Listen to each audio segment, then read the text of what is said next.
Welcome to the My Breakthrough Zone podcast show with your favorite host, Coach Sybil Kears. We go live every Monday on the Boss Lady 101 Facebook page and our YouTube channel. Make sure you come through to get your breakthrough.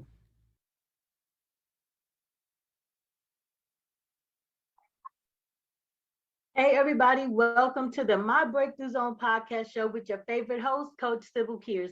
I am grateful to be able to spend this time with you. So, we have been talking the last couple of weeks about overcoming obstacles. Okay, and I think we can kind of agree that everyone faces obstacles. We talked about that and how we can kind of look at obstacles as an opportunity to be successful. Then we talked about in our second week, we talked about basically what our perception is about obstacles, right? So this week, we're going to kind of talk about recognizing the fact that sometimes we are just not as in control of obstacles as we think. And sometimes when we are trying to be in control, we actually create an obstacle. All right. So let's get into it. So, like I said, we talked about how our mindset should be about obstacles, that we should look at it as an instance to give up, but more so of an opportunity of how to overcome it. And then we got to definitely make sure that we perceive the right things about the obstacles. But how do you view yourself as being in control is basically why some people have obstacles. So sometimes there is an illusion that we are in more of a control than we really are. And that creates a challenge for many people. And we find ourselves being in a situation that the obstacle was actually created by our own desire to be in control of something. So, first and foremost, we have to recognize that we are not as in control as we think. As humans, yes, we have a tendency to want to be in control of our lives. But the actuality and the reality of the situation is that despite the strong urge to be in control, we have to accept the fact that we're technically and actually only control of very little. Okay. So by trying to control some things that are entirely out of our realm of control is in itself an obstacle. Okay. And it makes things seem overwhelming and daunting. And it makes us not even want to keep going because here we are fighting our own self in a sense. Okay. So if you being in control of something is the obstacle, then this is definitely going to be a podcast series show for you.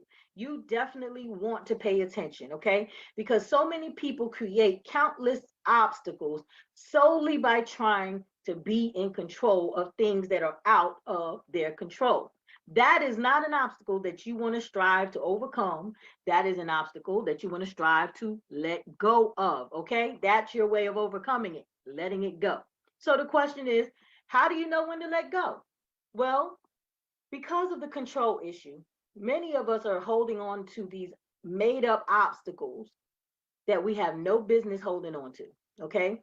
These are the obstacles that we have no chance of overcoming because we don't have any control over the situation. So, whenever we try to overcome obstacles that we can't beat, that's when we get overwhelmed. We start playing the blame game. We start doing all this negative stuff. So, most likely, our inability to overcome an obstacle has nothing to do with us, but more about the facts of the matter. So, with that in mind, it's important to remember that you should not get caught up on things that is not in your control. Okay. Stop focusing on what you can't control. Stop worrying about what other people are doing. Stop putting all this energy and time and effort into the very things that you cannot control. Okay. Focusing on things outside of your control is a blatant waste of your time and energy. No ifs, ands, or buts about it. Okay. Then it's going to turn around and start hurting your self-esteem, start making you second guess yourself, start having all this negative things going on. And that's not something you need. If you are seeking to be successful, negativity is definitely not part of that recipe. Okay. So only focus on the matters that you have the least amount of control in and giving it just that much of energy. Okay. The reason why I say that is because whenever you find yourself facing an obstacle that you aren't sure if you're in control of, you need to start evaluating it. You need to start really looking at, am I supposed to be fighting this battle? If you cannot control the obstacle's outcome in any way, then that's how you know it's time for you to let it go. Knowing whether or not you should let go can be difficult. I understand. I find myself there more often than not. But let me tell you, what are the two things that you need to start weighing to determine, is it time for me to take my hands off of this? Number one, you want to consider the facts. And number two, consider your emotions about it.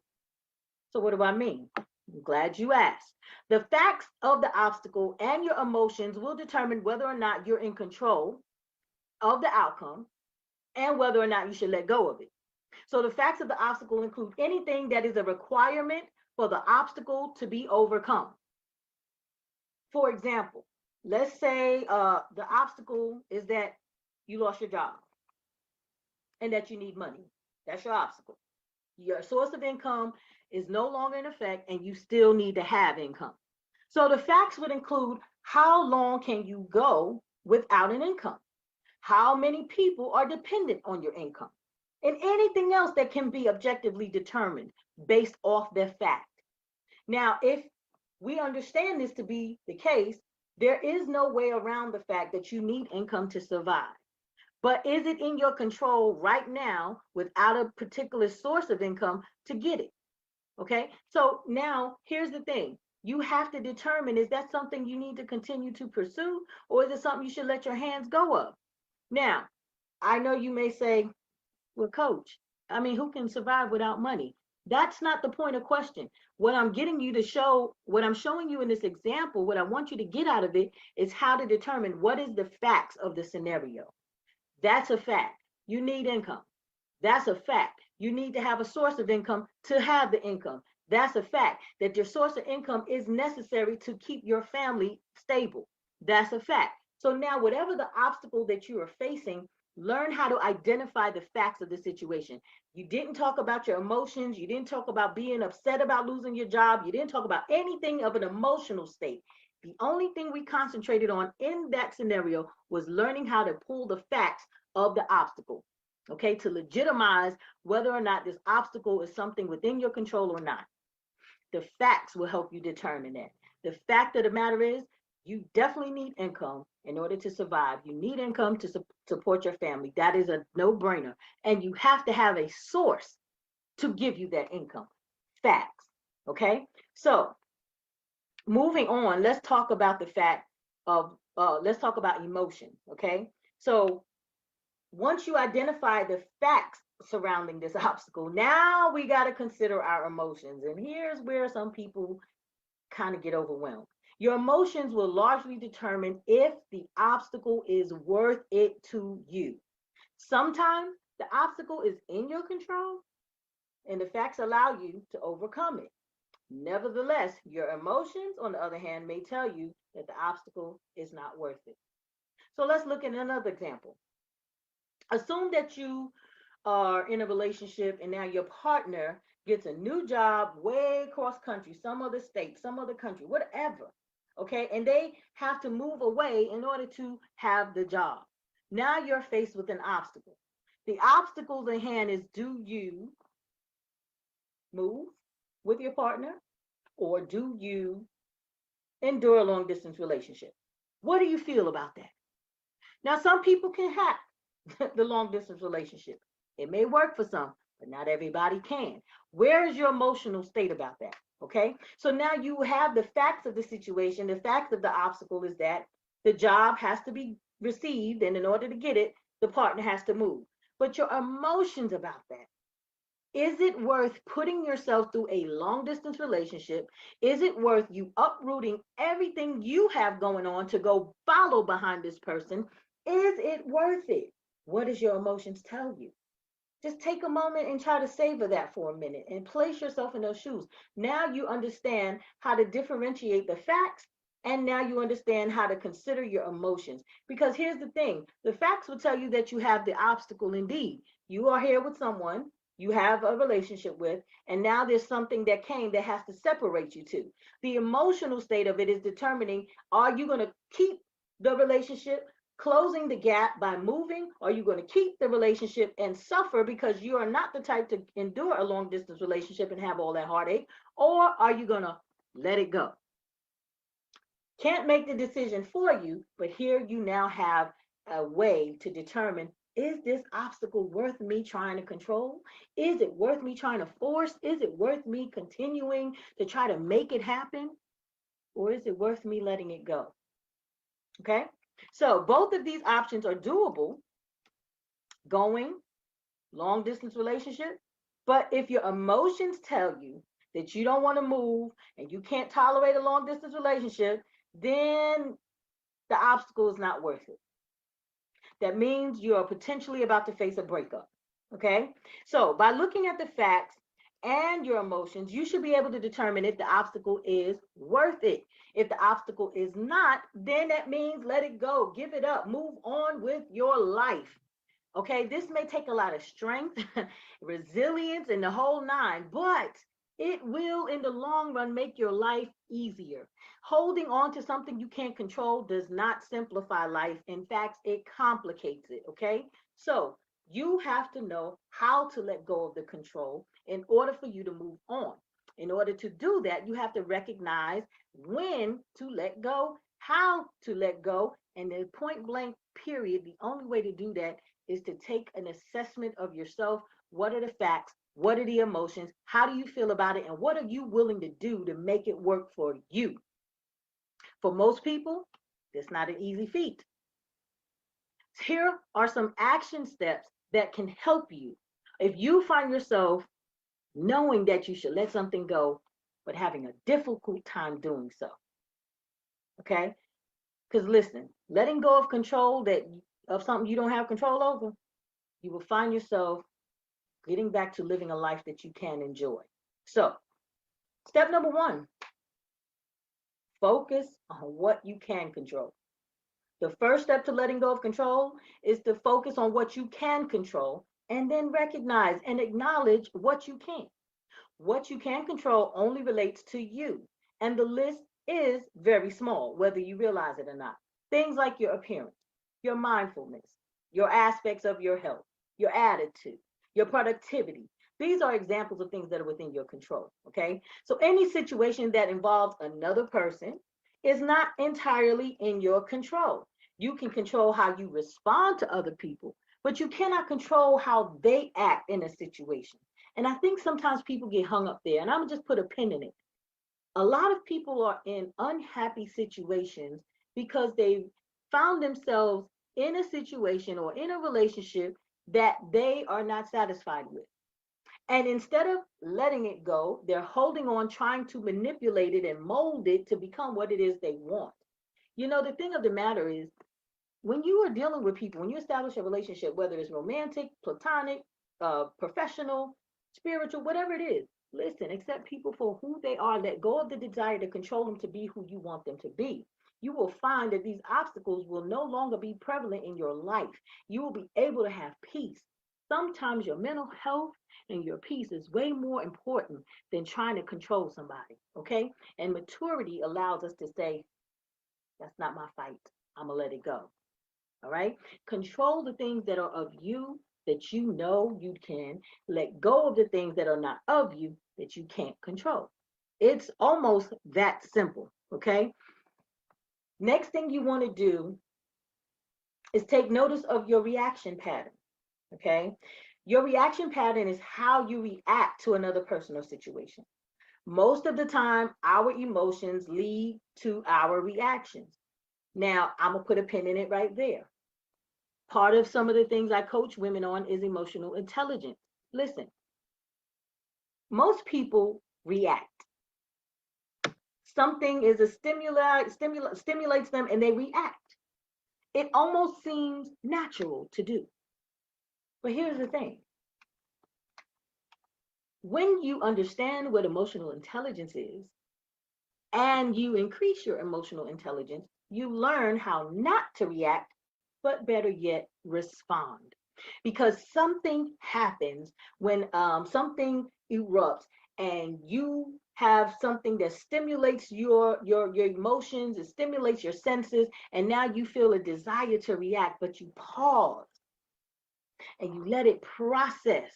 And it goes from your head into all the responding nerves, and it has the opportunity to no longer be such a swift blow. And now it kind of resolves. And then When you offer your response, it is of a better, more rational, and possibly more positive one, which renders or yields a better outcome. Okay, so I'm gonna get back to the topic at hand. We're talking about a reaction pattern. So I want you to understand why they correlate that to your emotions, because it's your emotions that make people react instead of respond when they don't understand the processes that's taking place when something happens. Okay, so notice your reaction pattern to change the outcome. Notice how you react to things when it happens. The reaction pattern will include the trigger, your stress reaction, negative thoughts, negative feelings, reactive behaviors, and the consequences. So take a second to reflect on this reaction pattern so that you know how you react to something, okay? If you think that your reaction is poor or leads to bad consequences, then you need to try to break that pattern and take a moment and respond instead of react, okay? This involves noticing the trigger, breathing, and being compassionate to yourself and others during the process. Additionally, you can turn your negative thoughts into more realistic, positive ones, okay? So changing your reaction pattern will give you much more control over yourself versus you trying to control other people and situations that you can't. It won't completely change the scenario, but it will help you understand how you react to it and your feelings so that you can process them. And life is basically all about processes. It's all about how you take things in and how you respond to them, what your perceptions are. All of these have contribute to the ultimate end result of anything you face, okay?